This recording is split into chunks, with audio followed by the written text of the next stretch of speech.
Hey yo, hey yo, hey yo, hey y'all, how y'all doing, man? I was just listening to that North Star by Offset and CeeLo Green.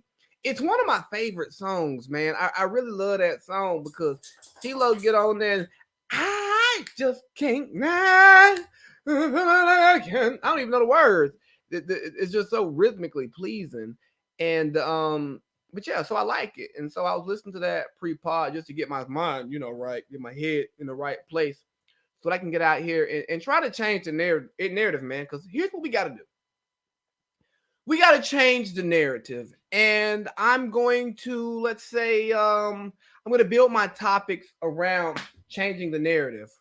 So narratives are built and those narratives become truth just because it's a story that's told. And once that story starts to be told, we believe it. And not only do we believe it, but the people around us believe those same stories.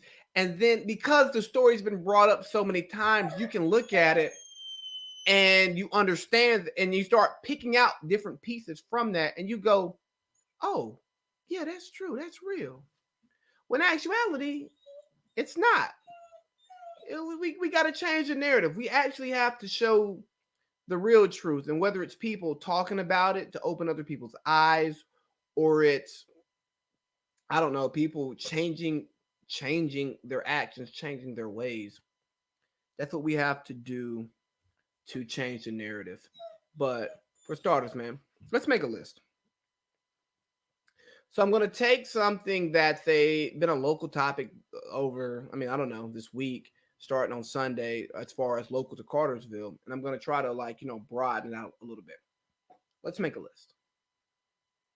Everybody's been talking about all these different lists. And full disclosure, for me talking about making a list and for this entire conversation, I'm not speaking on anyone's sexuality. I'm not speaking on anybody snitching any of their legal stuff because I don't know anything about that. And I don't really care about that because you do what you do. And you know what? If you're doing stuff in the dark and it comes to light, oh, well, that's life. You can't hide forever. And that's how I feel about that. But it started from, I think it was Plu G's post, who's going to be on the pod next week. Shout out to Plu. Talking about the top 10 Georgia's rappers from Northwest Georgia. And that got a lot of traction. People were talking about it, putting out their list, and it was pretty dope. And honestly, that conversation made me go listen to some local talent. And I was like, dang, bro, I've been sleeping on this rapper. I've been sleeping on that person, And this person, well, no, I wasn't sleeping on him. He was sleeping on himself. And it's cool. So shout out to him for getting that conversation started. But let's think about this. How many lists have you seen that were right? Every time I go to the grocery store, I make a grocery list. And guess what? I come home with stuff that's on the list.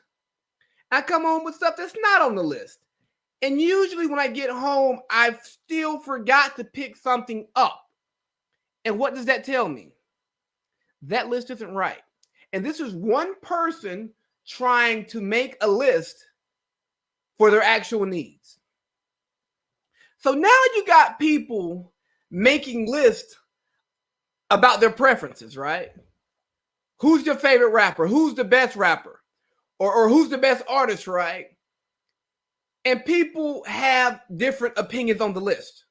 Or who's the top 10. Or hell, I couldn't even come up with a legit top 10 because there are not 10 rappers from back home who I listen to regularly enough.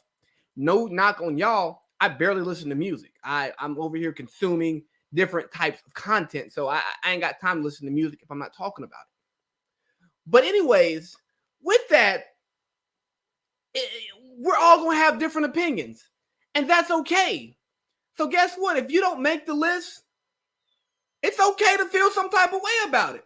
If you made the list, it's okay to be happy about it because guess what?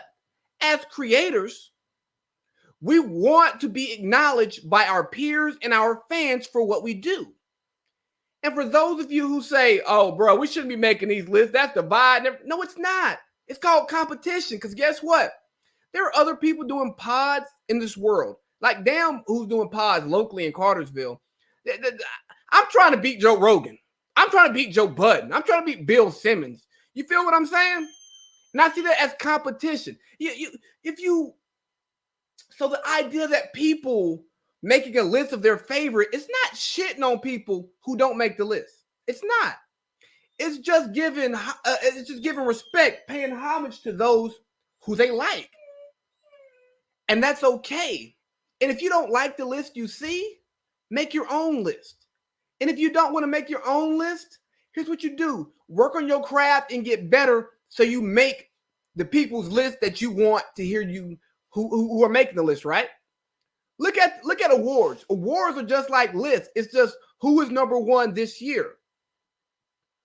Don't you know P. Diddy beat Biggie out for a Grammy one year? Don't you know Mac Miller beat out Kendrick Lamar for a Grammy one year?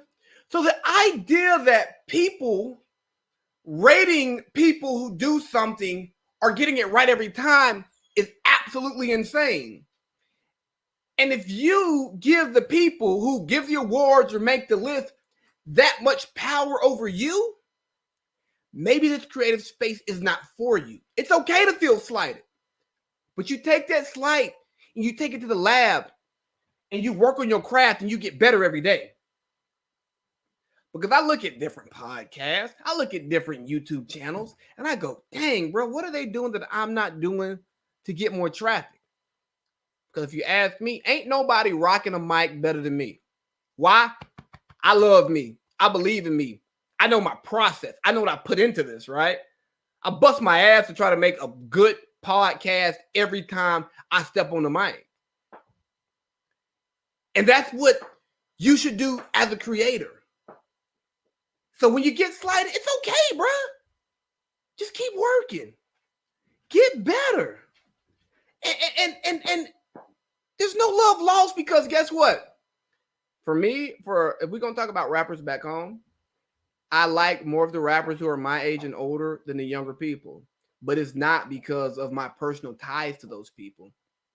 It is when I listen to, if we're talking about mainstream rappers, I listen to more rappers that are my age and older than rappers who are younger than me because I like that style of music and I'm more drawn to their content. But in the same vein, I find it funny that we have people talking about, we're divided. We got to support everybody. No, we don't have to support everybody. There's enough space for everybody to exist out here for us not to support people. Just because I know you personally, just because I grew up with you, it doesn't mean I'm going to support what you're doing if I don't like it. I'm not going to use my time, my money, because the most important things to me are my time and my money. I'm not going to use that to support something that I don't like.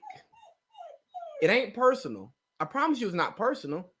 If your music ain't good, if your podcast ain't good, if your t-shirt line, your whatever it is that you're trying to build, if it's not good and I don't like it, I'm not going to support you just because I like you. Sorry, get better. And the same can be said about me. Hey, bro, I remember being mad when I tried to do a live podcast in Cartersville and I had people reposting the flyer and those same people didn't show up. Yeah, it hurt my feelings. Then I realized, why am I worried about just capturing my hometown? Do I want to capture my hometown? Yes. But do you know how many other towns there are around this world that you can capture?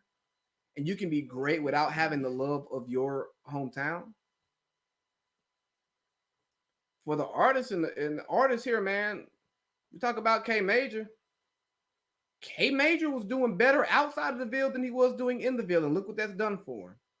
And now that he's become more accomplished as an artist, as a songwriter, as a producer, he gets more love back home. But if we being honest, back in 08, 09, 2010, 2011, the home team wasn't rocking with him like that. It wasn't until he got the success. And that takes me to another place, man. If you're commenting just because you want clout, man, shut up. If you have a comment about what people are doing, what people are trying to do, whether it's them working on a passion project, turning their passion into a career, if you only have something to say because you want clout, man, shut up.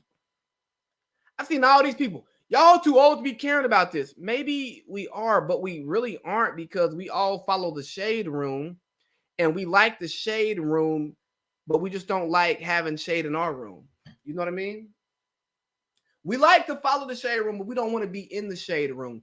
And what happens is when you start having these conversations about what people are doing, about their lifestyles, it becomes the shade room,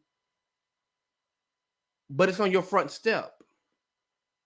So the next time you have a comment about the next Love and Hip Hop reality, whoever it is, star on the Shade Room's comments, think about how you feel when that shade is brought to your room. I bet it'll change your approach. But look, man, there's enough space out here for everybody. And if you don't make a list, it's okay. Make a new one. Make one that counts to you. Or how about this?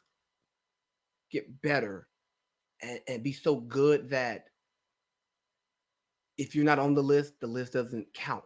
You know, you look at somebody like Jay-Z, right? If somebody puts out a all-time great rappers list, or you know what I mean, and Jay-Z's not on the list, no one cares about the list. If you are so good that you being off the list invalidates the list, that's the place to be. That's the place to be. Now, I want to get to something else off of this. It's small town audacity. I'm from a small town. I currently live in a small town. Not my small town that I'm from, but another small town. Small town living's cool. Grew up in it. But at the age of 18, I left my small town. And from 18 to 28, I didn't live in small towns. And I like city living. Love city living. It's the life. And part of what happens in a small town is if you never leave your small town, you think that what happens in your small town is germane to your small town, and it's not. I see people saying, you know what? People in Cartersville won't make it. People in Northwest Georgia won't make it out because they don't stick together. No, that's not why they won't make it out. It's because it's an echo chamber. And you hear what you want to hear. So you stay there in that comfort zone, and it allows you to feel good about what you're doing. But you have to understand that it's hard to get rich entertaining a small town, no matter what it is that you do. Is it possible? Sure. Is it likely? Hell no. So what do you have to do? You have to get off the porch. You have to hit the road. You have to go places where people don't know you so that you can get your product. And I call it small town audacity because people in small towns think that what happens in the small town actually matters. And guess what? It doesn't. It matters there, but nationally, it doesn't matter. Think about this, right? I listen to a few radio shows. Those are nationally syndicated shows. So what do they talk about? National topics. And they thrive there. And then you have other shows that are local shows. And what do they talk about? Local products, right? And then look at me here. Sometimes I have national topics that are going to appeal to different audiences. And sometimes I decide I want to bring somebody from my hometown on, and we talk about Cartersville, Northwest Georgia type stuff. And we have those conversations. I understand that. The people I know in California don't give a damn about that. Hopefully, the conversation is so stimulating that they care about it, but the actual content of the conversation, they're not checking for it. But look, if somebody is knocking what you do, or if somebody's not supporting you, don't take it personal. Or the idea that there's only haters in your hometown because it's a small town, that's untrue. There are people hating on people everywhere, all over the country, all over the world. The only difference is when you're in the small town echo chamber, you know these people. But don't take the lack of support personally, because it's not a knock on you, the person. It just may be a knock on what you're putting out. Maybe they don't like it. Guess what? My Juneteenth shirt sold better than my Toxic Masculinity shirt. Do I take it personally that people didn't want to buy a shirt that said toxic masculinity? No. My cheese egg shirt sold better than my toxic masculinity shirt. Do I take it personally that people would rather wear a shirt with cheese eggs on it than wear a shirt that says toxic masculinity? No, I understand that things are conditional. So what we have to do is we have to create these conditions that people want to be a part of. Create personalities that people want to be a part of. Because if we being honest here, if you know me or you know of me, you probably think I'm an asshole because I am. Some people tell me I'm bougie. I had a conversation last week. People like, yeah, you're actually super bougie. I get it. And you have to understand these things about yourself and what you do to understand why what you do is received in a certain way. Because guess what? If people like you, they're going to support what you're doing, even if they don't actually support the content, because they support the content creator. But no, we think that what happens in our small town is the world. Is it a microcosm of what happens in the world? Absolutely. But is your small town the world? No, it's just a piece of the world. And there's a whole new world. Don't you dare close your eyes. A brand new place that you don't know nothing about if you stay in the small town. It's okay to jump off the porch. You can always go back. But when you leave, hey, don't be the one that shits on where you come from now. Don't shit where you slept. Remember where you came from, because so often I love seeing people, bro, y'all Cartersville folks, man, y'all so lame, bro. Y'all be doing it. I'm like, man, look, I'm from the same place. I follow some of the same stuff that goes on, but I also have a life that has nothing to do with my small town. What I'm not going to do is I'm not going to shit on my small town. Will I be critical of my town? Will I be critical of the people there? Yes. But it's not from a place of trashing them. It's trying to provide insight from somebody who knows where you're at, knows what you're coming from, but has a totally different perspective, because I've lived on the other side of the country. I lived on the other side of the world. And I do you all a disservice by not bringing that knowledge back.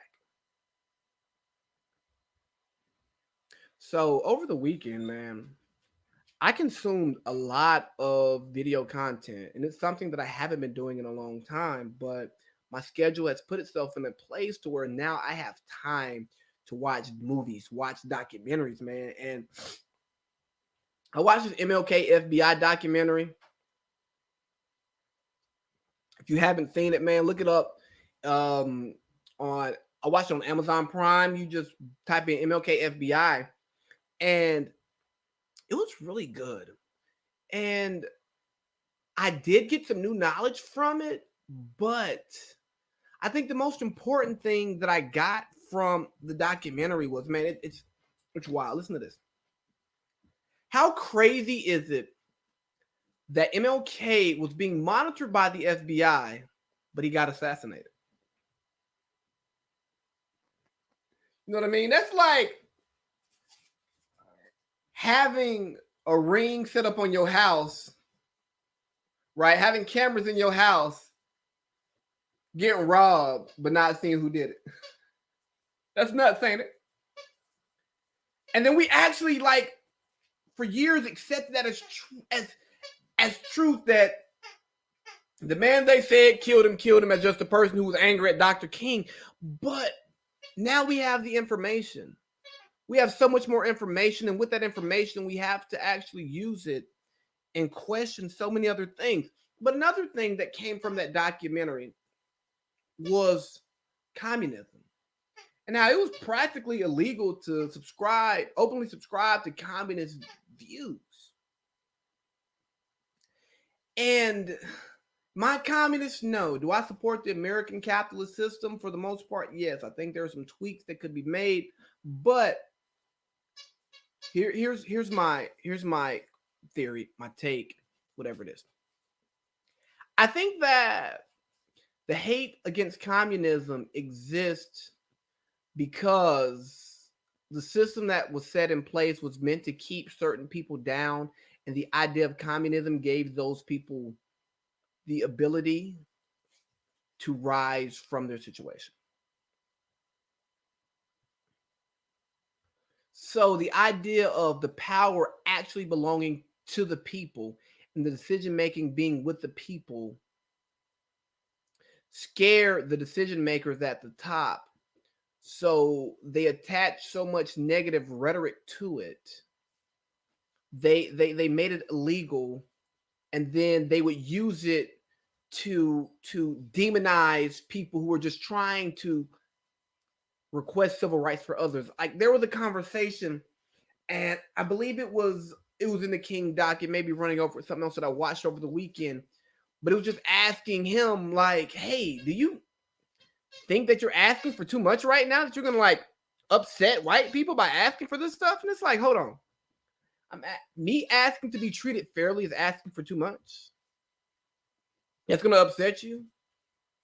If that doesn't tell the story of the world that we were living in a situation that still exists today, then I don't know what will. If asking for equality is asking for too much, then I don't know what questions I need to be asking. Because obviously, like, I'm stupid as hell for wanting to be treated like everybody else. I'm stupid as hell for wanting to be treated the way that these documents that govern how we are supposed to live. Like, I'm asking for what they say. This piece of paper says, we hold these truths to be self-evident. All you know all this. Life, liberty, pursuit of happiness. But whose happiness are we talking about pursuing? Yours or mine? So that's my take on why communism has been like the worst thing pitched in American history. It's used as a economic or social or political construct, but I really think it's based in race. What else do we have? Another thing that I found interesting was that, again, in that time in the 60s, yes, they could use his extramarital affairs against him to weaken his message. But the idea that we shouldn't release the rest of the information that the FBI gathered on Dr. King is nuts. Some people saying, I don't think it's worthwhile. It's going to just give us information that we don't need or want. Like, no. I want to see it. What did you take in? Let me know. I don't want to have a false perception of somebody who I think of as an American hero that I want to know what he was actually doing, what he actually believed, because maybe I shouldn't hitch my horse to his wagon. I mean, I probably should because, I mean, for the most part, I like what he wanted. I agree with some of his means of getting there. But it's like, oh no, we shouldn't let the world know this. Why not? You took in the information. I mean, you probably shouldn't have took the information, but because you took it, hell, why should we not be able to do something with it? Well, we don't want to denigrate it. No, we ain't gonna denigrate. We ain't gonna denigrate nothing. People gonna believe what they want to believe, and in the society that we live in, we can look past people's flaws to see the good that they do. But I like that people who are guilty of perpetuating racism love to act like racism didn't exist. Guess what, man? We can't get past racism if we don't talk about it, if we don't see it, if we live in this false reality that racism stopped the day that the Civil Rights Bill was passed. Racism stopped the day that slavery ended. Racism stopped the day that Joe Biden got elected. Then hell, what are we going to do there? What truth are we going to find there if we don't truthfully talk about the problems that we have? Like, ain't that why we go to therapy? To talk to somebody who doesn't know what the hell we got going on, who doesn't know us personally. We give them our issues. We tie them into it, and then we try to find some honesty because in therapy, we're not being judged there. It's not going to affect our relationships in our day-to-day life. How come we can't do the same as a country? How come we can't do the same as a people? Is that too much to ask? Let's just be honest about our flaws. God forbid we say that we're not perfect. We've made some mistakes. For you religious folks, Jesus, God, the Trinity. That's the only thing that's perfect. Now the rest of us, we're flawed and we make mistakes. We make mistakes daily. Men lie, women lie, numbers lie too. Hell, and we can ask for forgiveness and we can work to make ourselves better. Like I was listening to a podcast before I recorded, and the guy was talking about, Kevin O'Connor was talking about Kobe being the perfect role model. RIP to Kobe, man, 1 year anniversary. But he was talking about how Kobe's like the perfect example, a perfect role model because he had flaws, but because of his hard work that he exhibited throughout his entire life, he got to a better place before he passed away. I was like, damn. I was even mad that you brought up his Colorado incident, but the way you spun it, I was like, that's really dope, because guess what? We look at people as if they're perfect, and we give them this role model status, forgetting that, hey, everyone's a human and they're flawed. And that takes me into the Tiger Woods documentary. If you haven't taken the time to watch the Tiger doc, you really should, man. Because for one, there's so much information there, but more importantly, there are so many different conversations that you can extract from what happened in that documentary. For one, you look at the tone of the documentary. I'm going to go ahead and tell you, if y'all make a documentary about me, don't talk for me. Speak for yourself. Talk about what you thought was the truth, what you felt was happening in that situation, but don't speak for me. Because if you ain't me, if you don't have a direct quote, if you don't have me on video, or you don't have a conversation that you and I had, don't speak for me. Don't say this is what he was thinking, or this is what he was likely thinking. No, say this is what I think he was thinking. Because it was just so much in that doc that just gave me so much, pause. For one, who the hell are these people to come out to tell Earl Woods how to raise his son? If we look at the life that we live, probably all of us need some therapy. Some more than others. Tiger definitely needed some therapy. He went and got some help that he needed. I don't know where he's at in his mental state. But damn it, he's the highest grossing athlete of my lifetime. Would I trade that for a little bit of mental health issues? Yeah. To be the best that I could be? And would I trade that in for some poor mental health? Absolutely. Would I trade it in for poor physical health? Yes, absolutely. Because guess what? A lot of us are living average, mediocre lives, and we still ain't fixed our demons. We still ain't working on our demons. But we want to tell Tiger Woods, Earl Woods. We want to tell LeVar Ball. We want to tell Serena and Venus's daddy how to raise their kids. Man, do you see what their kids turned into? You need to talk to yourself about your issues, about how you raising your kids, because the way they're raising their kids, man, they raise their kids to be some of the best in the world at what it is that they do. And what do we want? We want our kids to be successful. And I tell you, the tone of these people saying, Earl, he should have done that. He should have done that. Now, don't get me wrong. Do I agree with helicopter parenting? I don't know. Do I think that you have people like Tiger Woods, you have people like Michael Jackson who did not have childhoods, who did not get to have proper socialization, and they did not get to build the proper social skills to be a highly functional social human being? Yes, absolutely. I do agree with that. And I think it's unfortunate that was taken away from them. But something is taken away from all of us. What are you willing to lose? What do you want to have? What do you want to gain?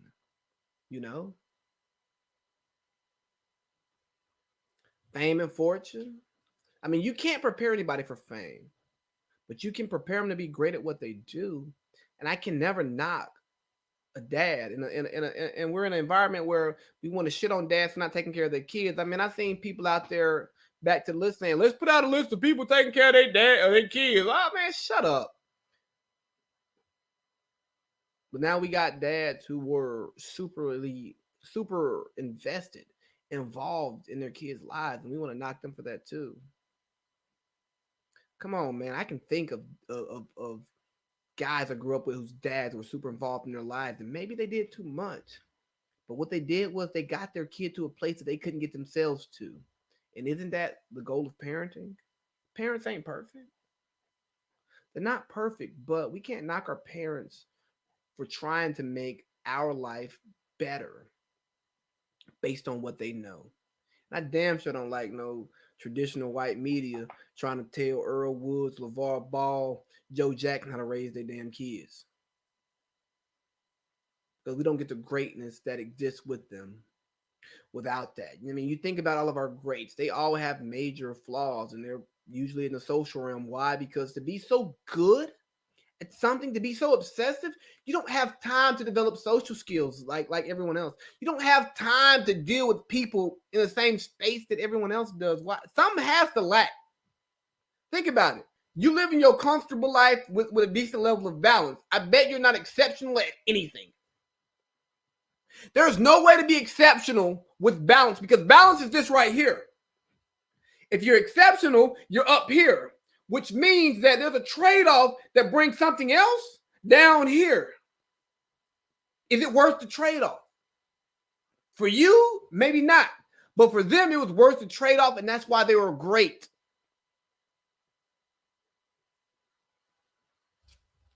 Oh, I can go on for days, man. People was waiting on Tiger's downfall. They wanted him to fall off. Why? Because he was better than them. Don't be a hater. But I got a question for you. And I'm not going to talk about it on this podcast, but I have a question for you. Monogamy. Is that real? Is monogamy a real thing? Do we actually want monogamy, or is that just an idea that we push? Is monogamy real? Should it be real? Should it be our social norm, or is it something that was made up by somebody or some people who, had a little bit of influence but could not actually, live a non-monogamous life? They didn't have those options.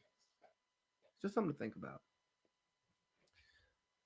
But that takes me to one night in Miami. Man, I tell you, I was like super woke this week and all on my pro-black stuff, right? Give me a second, man. I gotta, get some water. That was beer and get some water. So yeah, man, I watched One Night in Miami, and it was pretty cool to watch. But I want to take away from that. Like, let's talk about the Sam Cooke versus the Malcolm X dynamic. Let's talk about the entertainer, and for lack of better words, versus the educator. Let's talk about the serious Negro versus the funny Negro, the dancing Negro, the singing Negro. Let's talk about them, right? Because I think both states of mind have something to offer. Sam Cooke talked about the black voices that he gave opportunities to, the money that he put in their pocket by giving them the chance to be seen, or hey, letting them or selling their products to or other people while still maintaining ownership and owning their masters, right? Like, that's the thing. And then you got Malcolm who's like, yeah, but y'all here dance. You ain't talking about nothing of substance. And it's like, yeah, okay, singing and dancing. But that's put me in these rooms with these people so I can spread my message when I make these personal relationships. It helps break down some of those walls with those people who may not want to hear what we have to say, but it's like, oh no, I like his music. He's good. Yeah, I'll listen to him a little bit.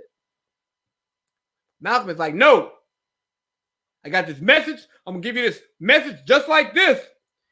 And if you ain't with it, you against it. There are two ways to get to a destination. When has your GPS ever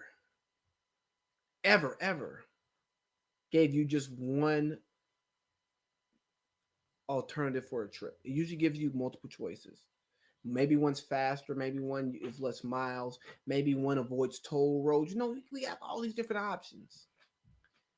And I think that's the same thing that we have in this fight for racial equality, for love and respect for Black people, is that we can go about it different ways, but here's what we have to do. We have to respect one another and agree to disagree. It's like, hey man, you want to be militant? I don't. I want to be diplomatic. You want to be separatist? That's cool. I want to unify. Whatever it is, we can agree to disagree as long as we're trying to go about the same similar things in a way that is respectful to us and our people. It's okay. But we also have to understand that everybody who's going to benefit from this is not going to be ready to fight for it. It's called externality, right? You talk about it in economics. You know, we may charge a factory so much money to try to reduce their pollution, and it not only is something, the positive externality is that, you know, we have a more safe, clean world for the people. Now the people are not paying for that. They're not doing anything to try to make this world cleaner for that specific factory, right? But they benefit from it. Same thing with this fight against injustice. We have to understand that, hey man, look, everybody's not going to be a part of the fight. Everybody's not going to be here. But guess what? Some of them are going to benefit from it, and we can't be upset with it. We have to accept that we are going to do work for those who are going to benefit from them, who aren't going to do one drop of labor. And we have to accept that. But back to the entertainer versus the educator, we need both. We need people who can have a message that is so uncomfortable that makes people just cringe at the thought of what they're saying to get it across. But we also need somebody who can go in there and lubricate the room. And sometimes their message verbally may not be the message supporting us in what we're doing, but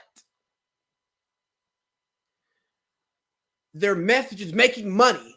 And guess what? Once you got money, when you got economic freedom, you can do so much more. When you write your own checks, you know, we talk about the black dollar. If we can keep the black dollar in the black community, when we start writing our own checks to each other, man, look here. Certain stuff we ain't got to deal with. We don't have to listen to because, all right, bro, you ain't got to like this. They do, and they paying for it. And that goes back to what I was talking about earlier. Hey, for you artists who are bothered by your hometown not liking, don't worry about them. If people in South Georgia, people in North Carolina, South Carolina, Alabama, California, Wyoming, New York, you name the city, you name the state, are paying for your product, it don't matter. We get money over here, and then that's the market that you appeal to. You know, I kind of wanted to talk about American Skin a little bit. You know what? I am going to talk about American Skin a little bit. Because what I loved about American Skin was American Skin changed the narrative. If nothing else, that movie looked to change the narrative. You can like it, you can love it, you can hate it. I don't really give a damn how you feel about it.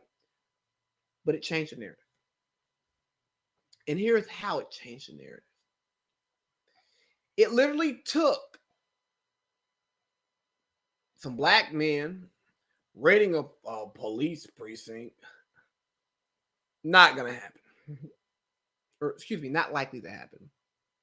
And then creating a mock court for the cop who killed the unarmed son of Nate Parker, right? Put him in a jury of his peers, which weren't his peers, because again, that's what we often see in the court system, to judge him. And it was a place where his consequences were limited, and you allowed true honesty about what he thought about what he did and how he felt. And he talked about how he wanted to get home to his family. And then you got Nate Parker going, yeah, I was on my way home, and you stopped me from going home. And you pulled me over for speeding because you thought I was speeding, but really, no, you saw a black guy in a beater car in a nice neighborhood, and you couldn't understand what we were doing here. So you assumed that we were jack boys. And then because of your your actions there, it led to my son dying. Yeah. Change the narrative. It flipped the script. It put people of lighter skin in the situation that people of darker skin lived in. But what I really liked about it was it didn't have a happy ending. Because so often these movies, these TV shows, they have these fake ass happy endings, and we fall in love with these happy endings, and it's not life. There's no happy ending in every life. Sometimes the bad guy wins. Oftentimes the bad guy wins. The good guys don't win all the time, because guess what? If the good guys won all the time, shit, I don't even think I would have a podcast. I wouldn't have nothing to talk about. The good guys don't always win. The bad guys get raked over the coals sometimes. Or excuse me, the good guys get raked over the coals sometimes because the bad guys are so damn good at being bad that the good guys can't catch them. And we talk about black skin, we talk about brown skin, we talk about white skin, but what we saw from Spike and Nate was American skin, the blend of the three, and how complex these issues are within the black community, the brown community, the white community, the American community. Sometimes we're blinded by our comfort zone. We live in our echo chamber. We know what we know, so we do what we do based off what we know. And we live with that. We make it okay, but guess what? It's not okay. It's this thing called empathy. Sometimes you got to reach across the aisle. Sometimes you got to talk to people who are different from you, who don't know you, who think totally opposite of what you think and what you believe in. And you have to find a common ground, because guess what? That's how we make this shit work. Because guess what? We talk about this black skin, brown skin, white skin, brown skin, white skin. I'll tell you what. You know how we're going to overcome racism? It's all these women looking alike. If these women keep looking the same, getting that brownish, light brownish, that light brown skin with the same high cheekbones and the wavy hair and all of that stuff, and the same size lips, all that, the Kardashian shit. If all the women look like that, we're gonna end racism. Because eventually, 3-4 generations from now, our kids gonna look the same. But what Spike did was he really flipped the script. And you know what I mean? Pops walks out, hands up. The cop is trying to say, hey, look here, we had a conversation. We came to a place, the shit is over. SWAT still knocks his head off, because guess what? That's the reality that we live in. It ain't no happy endings. It ain't no happily ever after. It's real life. And shout out to Spike for showing real life while changing the narrative. I ain't got much to say now. I'm done. Hope you all enjoyed this serious, passionate podcast. You know, I like to talk my noise. I didn't even talk sports today. But, man, look, we got to change the narrative. Don't get caught in your echo chamber, brother. There's a bigger world outside of the one you live in, outside of your social media comments, your ads and all that stuff, bro. It's a real world out there, and you got to go live in it, man. And it may change how you think about a lot of stuff on your brain right now. Hey, open your mind. It won't hurt you. Big baby,